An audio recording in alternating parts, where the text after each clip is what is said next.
You are listening to the Young Black Travelers podcast. Black voices conversing in experiential travel, dedicated to a global community of travelers.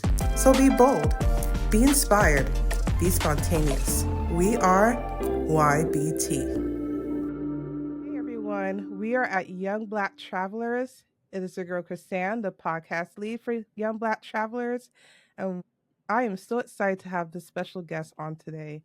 You're in for a real treat. I have Antonio here, so I'll let him introduce himself and his passion um, and where he's from. So, Antonio, please take the floor. Yes, I'm very excited to be here. I'm very happy to share a little bit of my travels, my trips, and my work at Diaspora.Black. I'm from Brazil. I'm from Salvador de Bahia. Some of you may have heard about it. It's the blackest city outside Africa in the world, so it's a pretty amazing place to be and to discover. I am a journalist, and it's been like 80 years ago. I founded Diaspora.Black. It's a travel startup focused on Black culture in Brazil and other places in the world, trying to connect the diaspora, the African diaspora culture all over the world. So through travel, through tourism, and Mm. it's been quite a journey. And I'm happy to share it with you here today. Oh, and we're so excited to have you on to explain everything. But I'm curious, what made you start Diaspora Black in the first place? Well, we started it because we wanted to travel to different cities, and we didn't want to. I mean, we wanted to travel to different cities, and we wanted to discover Black culture in these cities, but we couldn't find it in the traditional guide, travel guides or websites. I mean, it was harder to find out the best experiences connecting our history, our Mm. legacy. This is one of the reasons. The other one is that we face a different discrimination situations in tourism services such as the hotels, the Airbnbs, and other places. So we wanted to create an ecosystem and a platform where we could be and feel safe while traveling and trying to share these experiences where we could where we could connect to hosts that could share their places, share a bit of their experiences in different cities, and we and so we wanted to feel safe and not how can I say it, not exposed to these kind of Mm. discriminations that we feel in other days. That's so relatable, and I appreciate what you're doing, Diaspora Black, because as a diaspora myself, it's very hard to find history of where you come from. It's just scattered and in between. So anyone who's able to put it all together collectively and have a unity of different experiences that discuss how we are influential in a country is mm, admirable, because that's a very tough feat, given the limited resources we usually get. But I'm excited to dive in and more on um, Black history of Brazil from your lens. It is Black history here in the United States, no matter what anyone wants to say. It's very dear to us as Black travelers to celebrate and learn where we're coming from. So, as we dive on onto our break, we're going to dive on in more into the Brazilian lens from Black history of Brazil when we get back.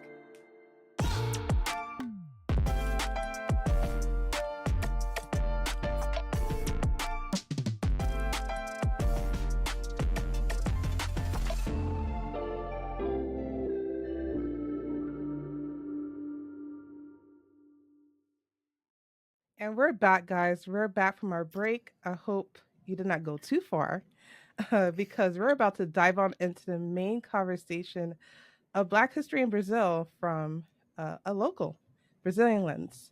And he's from Diaspora Black, as he told us in the intro. So, how has African traditions influenced the Brazilian culture, especially in your region, Bahia? Well, this is a great question. I mean, we could take all night long talking about that because some people might not know, but Brazil is mostly a black country. I mean, 54% of our population is Afro-descendant. I mean, are Mm, black in different tones of colors, but we are mostly black population here. And that's, of course, due to the slavery time, we've been one of the biggest wharf in the whole colonial history, especially in Rio de Janeiro and in Salvador. These both cities were the main colonial cities at that time. They received a lot of ships from different parts in Africa, and uh, and these cities, Rio and Salvador, are very culturally alive, very culturally vibrant, and most of that culture is, in their essence, it's a direct heritage from these African traditions, mostly from what today we call Angola, Nigeria, Benin, and also Mozambique, but mostly.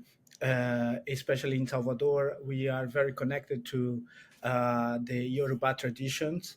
Uh, it really shaped who we are, the beliefs we have, the values, the core values that we have as persons, as individuals, but also as a society. I mean, we love to dance, we love to talk, we love to listen to music. We speak in a way with a lot of images, so many metaphors. So it's impregnating who we are right now. I mean, most of what you probably heard about Brazil regarding samba, regarding capoeira, the carnival, all these mhm. main cultural manifestations, are attached in some ways to our black history, our black legacy. And we are very proud of it right now. And this is a very important moment to share it because we have so many in common when we think about this heritage Mhm. and our history that I wanted it to be more well known abroad and not only here in Brazil. I know, and I see so many images, and of course, that diaspora love color, and that seems to be the main attraction when people discuss about Brazil, the color, just the life, the energy that you The feel. joy, Yeah, the joy. yes, Yes, you can feel the yes. joy of like the proudness, even of like just being able to still carry on a lot of traditions and hold on to it and celebrate it in a way that's just a joy to bring on for generations. But Yeah, is there yeah. any other historic sites that you think best explain some of the Black history in Brazil? Yes, yes, there are. Brazil is a huge country, so in Hmm. different parts of it, we have these African influence and African traditions all over the country, but mostly, as I said, in Rio, in Salvador, but also São Luís, which is more on north. Hmm. And even in Amazonia, we have what we call Quilombos. Hmm. There are like Maroon communities that are very traditional, and we have all over the country. So these communities, it's one of these historic sites that you can see how we could preserve the African traditions in our way. So these communities are communities from people who run away from their slave owners or from their landowners and created different communities inside the country close to rivers with difficult access at that time. And then for generations, they stood on these places. But also, some of the Quilombos are based on what it used to be the farms. So they got the title of the land, the property Mm, of the land, as communities that were there for generations. So they could resist on these places and create their own traditions and communities. So this is a great experience to go there and see some of these quilombos. They have their own language. They have specific songs that they have specific cultural parties, manifestations that they have for different seasons. So it's very touching and rich to get to know these communities and get connected to how they see the world. They are very connected to the nature somehow. Mm-hmm. They try to create different strategies to have a sustainability in their communities, like agriculture, but also tourism, receiving guests to share their knowledge. So this is a very vibrant and vivid way to understand a little bit of our history, but also to connect with their ancestrality. But regarding the more urban cities, I mean, the urban Mm-hmm. sites that we could think about Black history in Brazil, we have around these cities like Rio de Janeiro and Mm-hmm. Salvador, we have different old cities, old historic cities, and also some ruins of these plantations, some ruins, and where nowadays we can go and tell our versions of the story. We can tell what happened on these places, but through our lens, and how these moments, these places, kind of shaped the society how we know it nowadays. Mm-hmm. So in Salvador, it's everywhere in the streets. I mean, you can see Yoruba goddess like the Orishas. I mean, we Mm-hmm. have statues of them in the streets. Wow. We have, yeah, it's kind of unique place, and we celebrate it very strongly, and we have the presence in our spiritual beliefs, in our religious traditions, and so in different places where you can walk around it, either in Salvador or in Rio, you're gonna see. In Rio, we have a place that is called Valongo Wharf, Okay. which is the ruins of the most important and bigger enslaved port of the colonial time. So from this site, we received more than 3 million persons. Mm. So it was a huge place at that time, and during the history, the landowners and the rich guys at that time, the white guys at that time, Mm-hmm.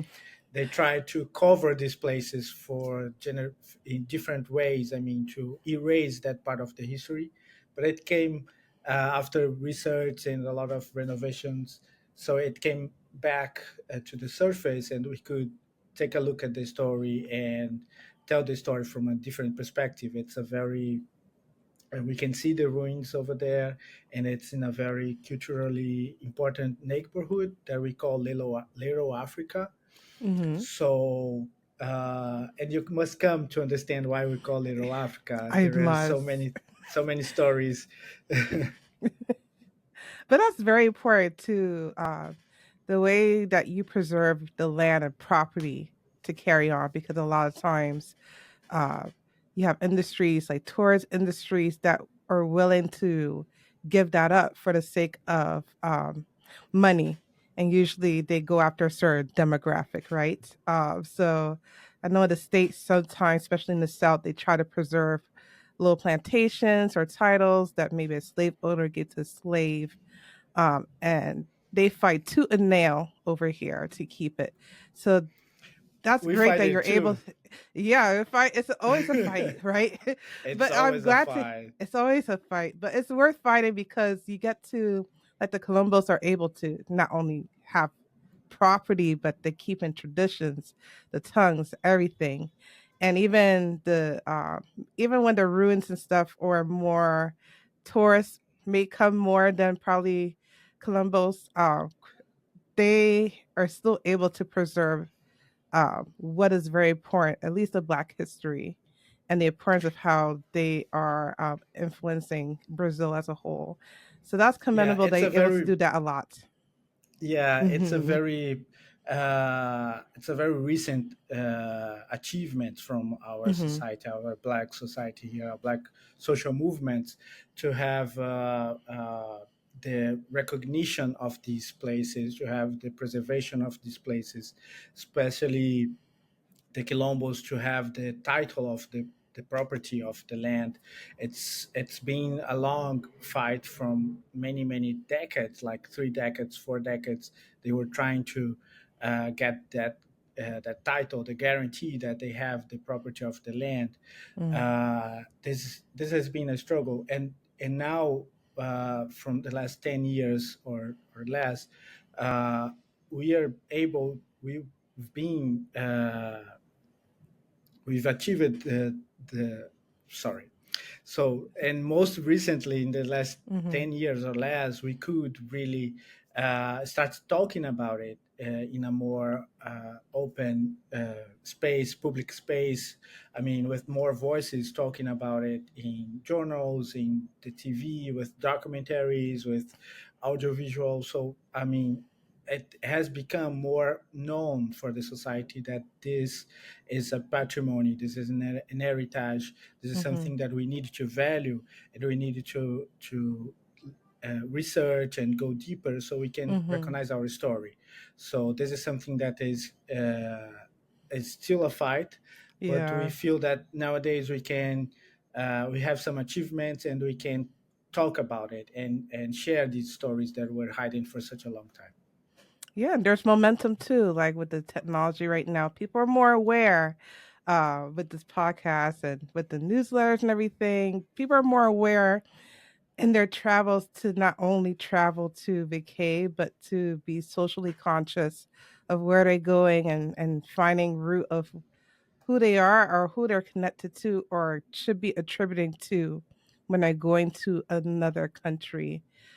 So Diaspora Black is doing a great job just showcasing that and bringing awareness where it needs to be because momentum will bring that change faster, Yeah, I'm sure. yeah. Um, Thanks for that. I mean, oh, no it's problem. really It's a it's great been a work. yeah, it's been a journey. I mean, but as we said before, I mean, we wanted to travel and see ourselves where we are. I mean, and try to connect the local history with our history in some ways. And for a long time, Brazil was promoted as a white country, and we said this is not who we are for sure. Mm. I mean, people should know us more, and when people come here, some of them get more surprised and to see how we are, how we face, and how we dance. I mean, things that become more popular or famous from Brazil. It comes from our African origins. It comes from our blackness, and we are very proud of it. Oh, I can feel the proudness in every photo that I see, and I can't wait to experience it for myself.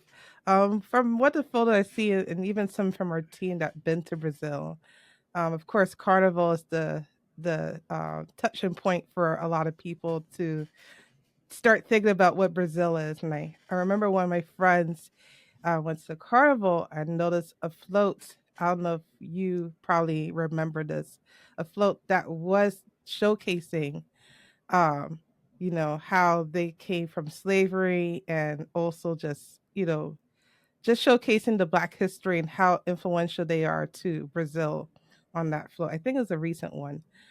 So even the entertainment and the arts that people would think is more the commercialized way for tourists to know Brazil is starting to showcase the Black history. But I am curious about because this is a Brazilian lens.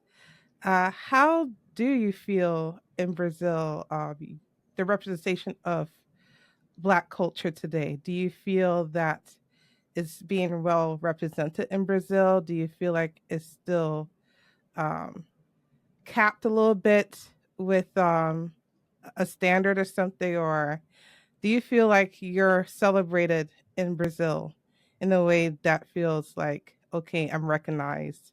People are paying attention to Black history. Or do you still feel that there's room for growth there? Definitely, there is a lot of room for growth. I mean, for it's been such a long time that we were invisible for most of our production, or we didn't have any recognition at all. Even so, we feel that there is like a trauma or like a deep pain regarding the appropriation of our culture that became more national symbols, or that became very culturally attached to Brazil, but not recognizing that this is a Black cultural element. I mean, so we feel that from times to times in our history, that's what it happens. It happened with the Mm, samba. It happened with the samba that we know. It was prohibited. It's like it's been like 100 years or less that it's been mm. allowed it to be played in the streets or in the Wow. clubs, because it used to be prohibited as a Black music, or Mm, and like the same for capoeira and the same for the religion. They were prohibited for a long time because they were something that came from Black people, and everything that came from Black people was considered something marginal or illegal, or something that would not have value. So this perception for a long time has been present in our formation as a society, mm, and it's been really recently that we said no, that we can't accept that anymore. I mean, after a long time of struggle from different movements, we kind of achieved this momentum, as you mentioned, that we could stand and say mm, we want to be more recognized from what we've contributed to this country, of how we made it this country be what it is, from even the economics, but also culturally. And so I think we still we are present nowadays. I mean, we have mhm. evolved in I mean, in a huge speed the last 10 years. We see Black actors and actresses in the Yes. screen. We see it we see Black artists creating with more visibility. We see some representativity in different spaces, but it's always something that it could be more. It can't Mm, not just be something to pretend, or something to state a message from these institutions, but more than that, we need it to be representative as 50%. I mean, if we are 50%, we need to see mhm, 50% of mhm. all the arts, all the movies, all the Yes. workers in the places. And this is something that we are still there is a long road to drive Yeah. to cross. But as you mentioned, Carnival. I mean, that's these last 10 years we had a lot of Black histories emerging in the Carnival as the main theme of different samba schools, and it's beautiful because people recognize themselves. These are stories that most of the people didn't know about, didn't Mm, know the references of the history, but now it is becoming more and more known, and people are understanding that this is not something to hide, or not something to be ashamed of, but in the opposite, we should be very proud of what we were able to build in such a discrimination yeah, scenario contest. Yes. man. We definitely should be 50%. And I guess everyone in diaspora is like the same thing, right? We're just like we want to be represented just the bare minimum. Like if it's 50%, just have Yes. 50%. And like you mentioned, like there's so many artists and everything that are trying to give that representation proudly too. They're not hiding it. They have the afros, they have everything. They're trying to do what they can, but of course, there's always room for more. So the more people talk about it, the more Diaspora Black and other organizations bring it up to the light. I think that momentum again will bring about change even faster than we think of. Uh, but there are a lot of gems that we may know of outside of Brazil, but I think there are gems that we may not know too much about. There's food, of course. There's food that we're probably thinking about that are similar to Caribbean or African roots. I know you mentioned the capoeira, which is, I think, the martial arts, if not Yeah. mistaken. Yeah. There's just a lot of hidden gems that I feel like even with pictures, maybe people don't really talk about it, or maybe they don't know. So, is there anything with the cuisine, with the martial arts, or any other hidden gems that you would like to share to others from your lens that you think people may not know about in terms of the Black history in Brazil? Well, there are some.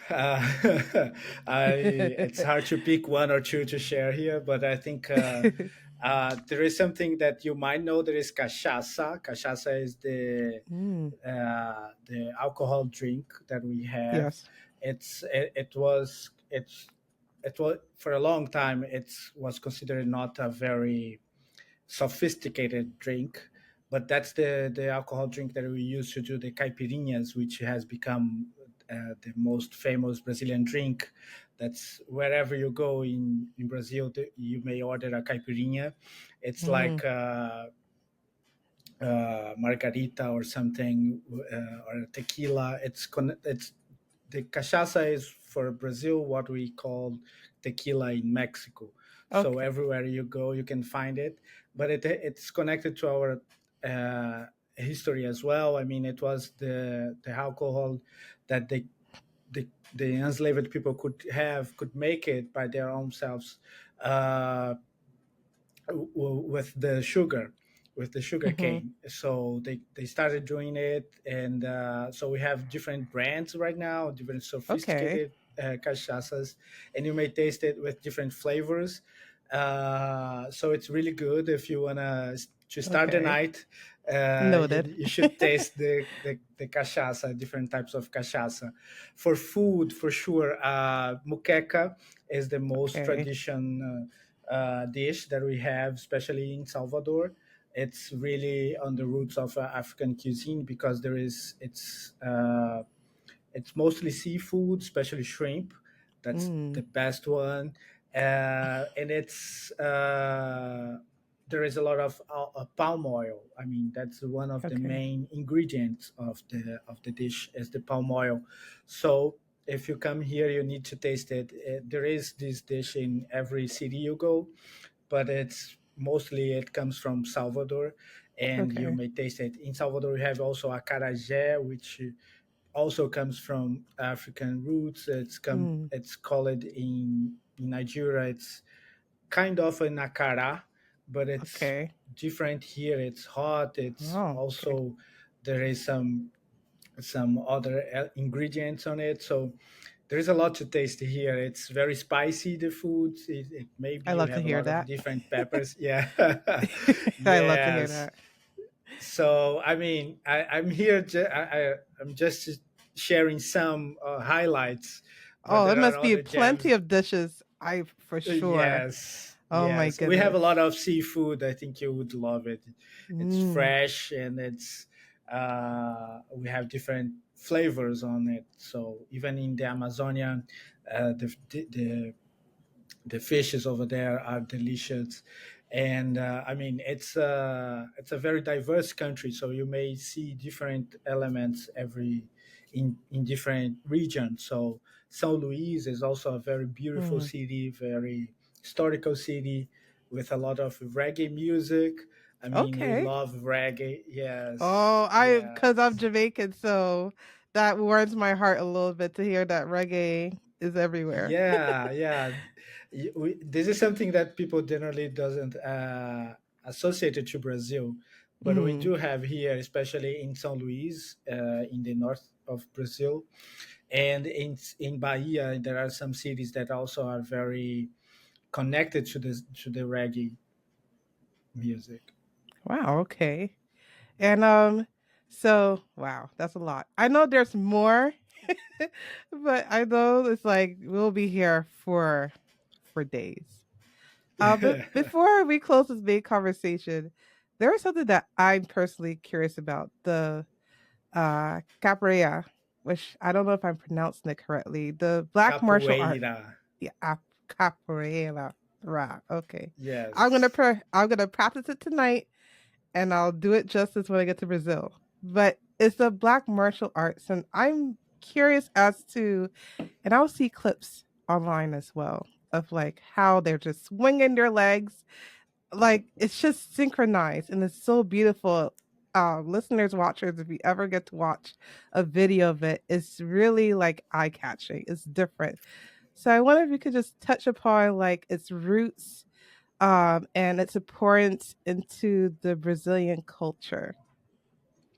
Yes, this is amazing how capoeira has become very well known outside Brazil. I mean, there are some groups that teach capoeira everywhere in the U.S., in Europe as well. So it has grown. It has become something really special in the world.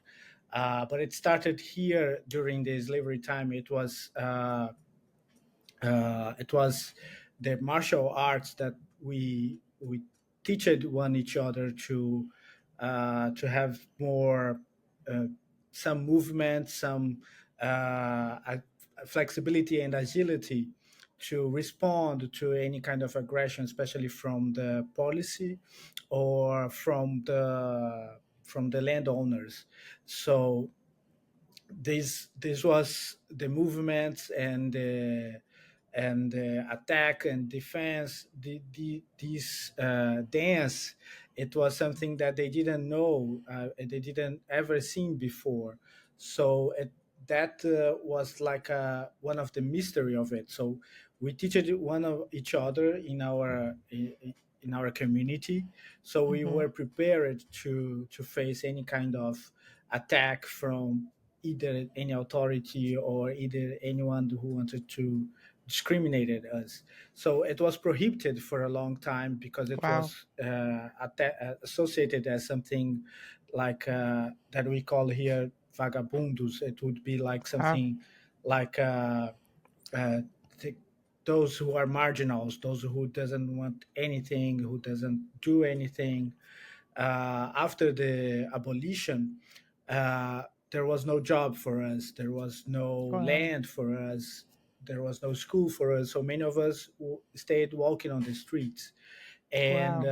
and that's the word that they use it to point to us. So he is a vagabundo. He doesn't do anything. Wow. He is, and all the our culture was associated to that word as well, to that marginality, to something that should be prohibited. So Mm. capoeira was one of these things. The samba was another. The religious was another, and the capoeira. But even it was persecuted for a long time as the samba, it still grow. It still grew for generations. People were talking and sharing it one to another. Mm-hmm. And one strategy that they had to make it possible to teach and learn and share that movement was to say that it was not a fight, it was a dance, it was a play, Okay. a play game, like something that they did it for fun. So for a long time it was considered not a martial art but just a dance or a game where both of them were just dialoguing in the movements. Mm-hmm. So if you pay attention, the movements sometimes they are not aggressive. That's not the intention of it. Mostly, it's more to uh, how can I say it? Stay out of problem. I mean Mm-hmm. to uh, evade if something happens, and so the movements are very, they can be very intense, they can be very aggressive, but that's not the main intention. It's not to attack, it's mostly to defend ourselves. Mm-hmm. uh, so that's why they use it to say no, it's just a dance. We have the ginga. The word Mm-hmm. ginga comes from the capoeira, and so Wow. it grew a lot. There are different conceptions of capoeira. There is a group that is more traditional, there is another one that is more connected to the martial arts, but it's there is the song. So it's besides all that, it's also a moment where we can get together. So Mm. it was also a way to get connected one with the other brother that is side by side with you, learning that uh, or making the movements or fighting. So it created an atmosphere of a group, a community. So Wow. the the classes have that intention. I mean, it's not about teaching the fight, the martial arts. It's about creating a space where we can be together and share common values about our history, about how to defend ourselves, about how to know better of ourselves, because you need to know a lot of your body, and you need to know how to use your strength. So these are metaphors that you learn while uh, practicing capoeira. Wow, that's so beautiful to hear that even when there's a resistance and demonizing those that were practicing it, uh it just remits in different ways throughout the time, like a dance or where it was being more of a resistant, it's more of just building a community, how it's still able to translate the Black history and the importance of it through its dance and through its motions and what it's trying to convey. So that's beautiful to see how it moved through time to exist and still be with us today, which speaks about a lot of Brazil and a lot of like Salvador and Bahia and even San Yes, Luis. yes. Like they find ways to survive and to thrive That's wherever part of the era they are, which is so You beautiful really to got see. it. You really got the Brazilian essence. I mean, it's resistance and resilience above all. I mean, we find a way to survive and to create a space where we can feel comfortable between ourselves and share it. So, I mean, even though there is a lot of bad things, persecutions, but we find a way. We Mm. create a way, and this is really beautiful. It's beautiful. It shows for itself the work and the trials and tribulations, and there's it shows for itself. It shows beauty and the joy of just you know just seeing where everything came from and where we are today and what we will see in the future for the generations. But I learned so much from this main conversation. Thank you for sharing Black history of Brazil from your lens.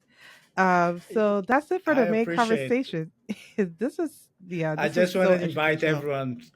Yeah, Yeah. I mean, just want to invite everyone to come because Hmm.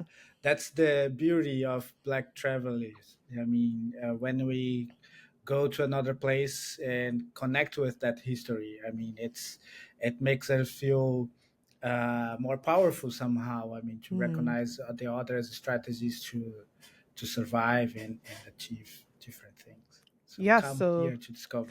come.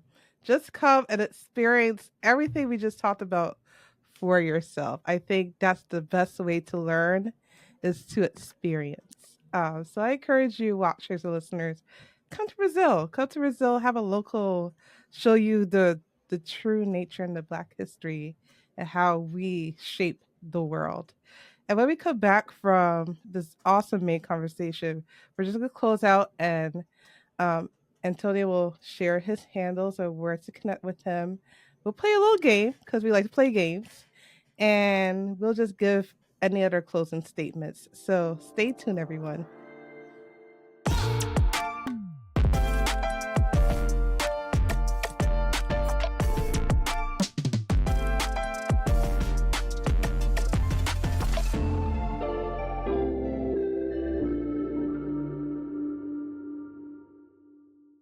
And we're back, everyone, once again, Young Black Travelers. My goodness, what a great conversation I had with Antonio, a local in Brazil, just giving a sense of Black history and really the messaging of like the momentum of change and how Brazilians just maneuver themselves through time to make sure that history stays alive and not just alive, but vibrant and well. And I appreciate Antonio Diaspora Black and their contributions to that. So, if you don't mind, if you could share, how can people connect with Diaspora Black or you, or both? How can they connect with you, learn more about what you're doing in Brazil, how they can get involved or support? Do share with our listeners and watchers.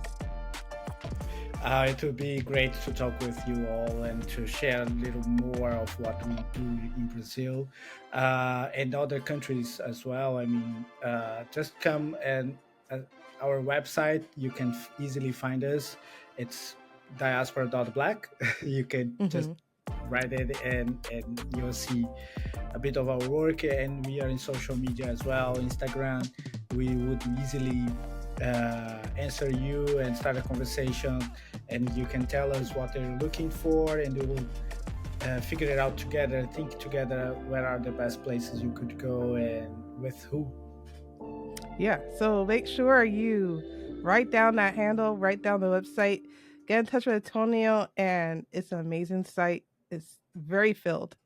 You will find something. Okay, trust me. But thank you for sharing that to our listeners and watchers. So, like I said, we're gonna play a little game. Um, but sometimes my games are a little hard. But for you, it'll be pretty easy because you are born and raised in Brazil, so you will know the best places for these things. So it's just a question of which part of Brazil for each category. So you'll pick which part or which restaurant or which place would be the best for whichever category I spell out. Are you ready?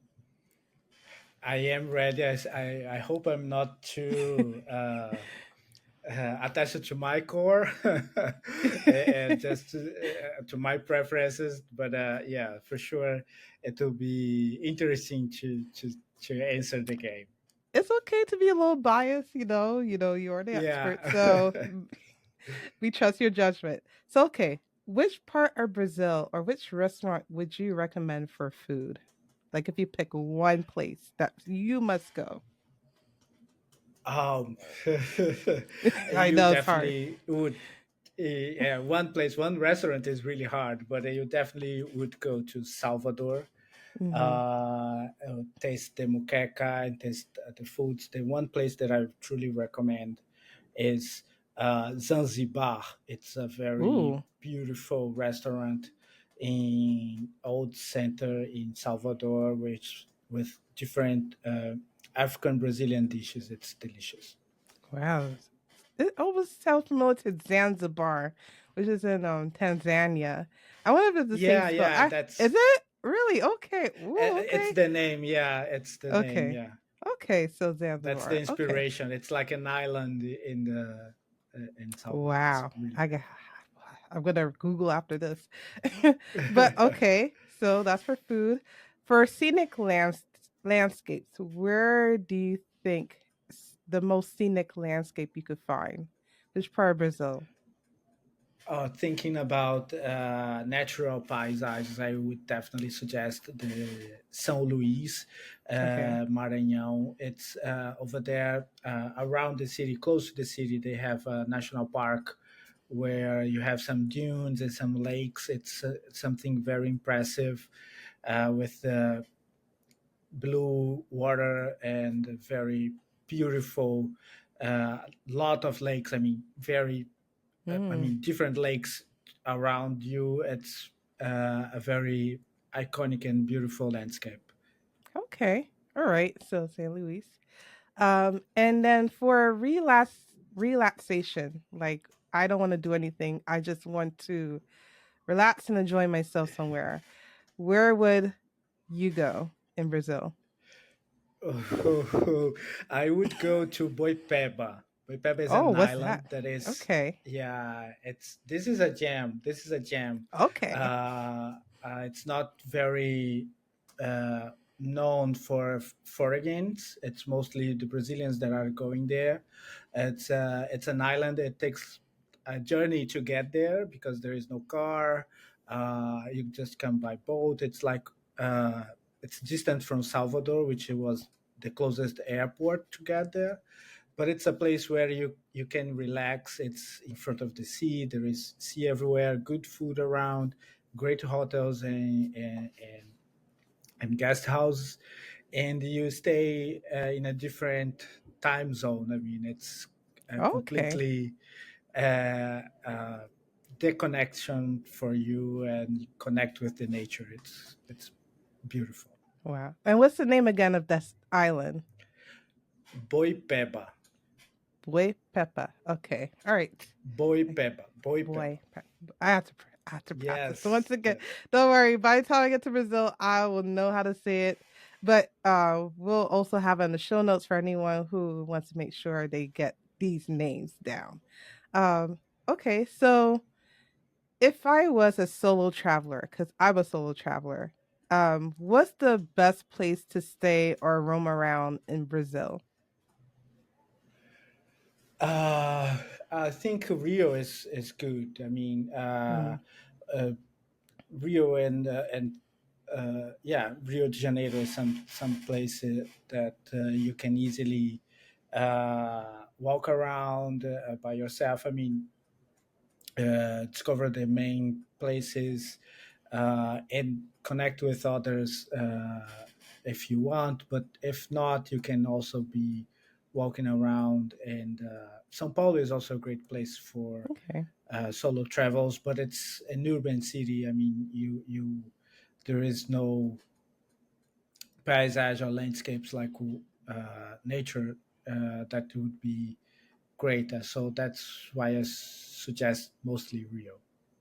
Okay, mostly Rio. Okay. And then the last one, if someone wants like a unique experience, like I know Brazil has a lot of unique places, but if you want to pick the most unique place for you, that is just like, wow, you're not going to find this anywhere else in this world.